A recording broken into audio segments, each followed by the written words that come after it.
Sadarkah Anda, udara yang Anda hirup tiap harinya makin buruk kualitasnya? Having been reduced to less than 200 meters, schools were ordered. Air. Now, that 20 number is an average. When you break things down region by region. Pembahasan kali ini cukup berbeda, tapi mudah-mudahan bisa tetap mempunyai makna. Bumi merupakan tempat untuk seluruh makhluk hidup. Di dalamnya terdapat berbagai macam unsur yang bisa menunjang kebutuhan manusia, hewan, dan tumbuhan. Namun, bagaimana bila bumi bukan lagi menjadi tempat yang nyaman untuk kita dan makhluk hidup lainnya? Di antaranya karena cuaca yang semakin tidak menentu dan iklim yang semakin panas. Tema global warming sepertinya bukan lagi permasalahan yang harus dipikirkan oleh para ilmuwan, tapi juga harus dipikirkan oleh kita semua. Iya, kita, nggak salah, kita semua. Mulai dari rakyat jelata sampai pejabat yang mempunyai segalanya. Karena kalau bumi ini sudah rentak, tanggung jawab kita semualah untuk merawatnya.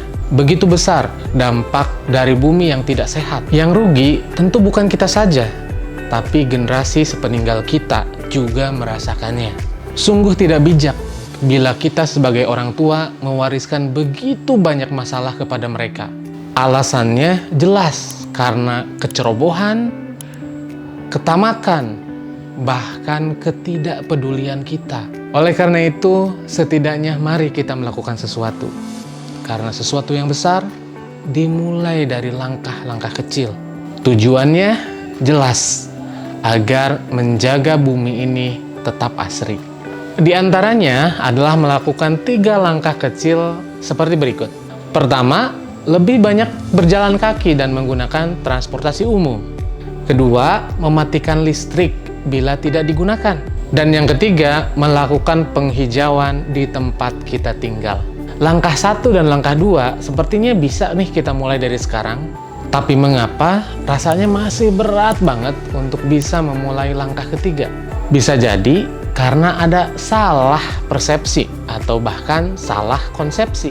Melakukan penghijauan yang ada dalam pikiran kita adalah memiliki lahan yang luas untuk kemudian ditanami oleh pohon-pohon besar. Apakah itu salah? Tentu tidak. Karena itulah justru nanti goals kita, yaitu menanam lebih banyak tanaman. Lalu bagaimana untuk kita sebagai kaum urban?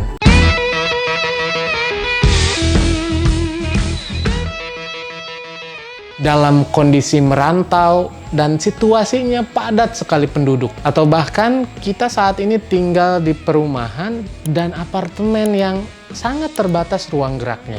Tenang, kondisi tersebut bukan berarti tidak mungkin untuk melakukan penghijauan. Solusinya yaitu dengan menanam minimal 1 tanaman di rumah kita yang tentu saja kita rawat dengan sepenuh hati. Mulai dari mengetahui jenisnya, menata letak untuk menyimpannya, hingga merawat dan menyiraminya setiap hari agar bisa melihat bagaimana mereka tumbuh dengan begitu indah. Setelah melihat 1 tanaman tumbuh, kok rasanya masih mampu untuk merawat tanaman yang lain? Ternyata tidak cukup 1, tapi harus ditambah 2 atau 3 deh setidaknya. Amat menarik bukan? Kegiatan merawat tanaman ini terus berlanjut hingga rumah menjadi begitu rindang dan sejuk. Menjadi tempat di mana kita nyaman untuk berdampingan hidup dengan tanaman. Karena sejatinya kita dan tanaman saling membutuhkan. Apa yang kita lakukan tersebut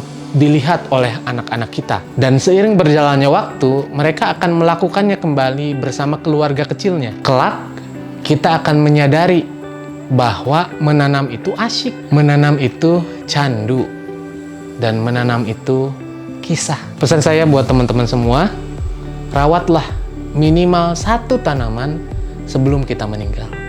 Terima kasih.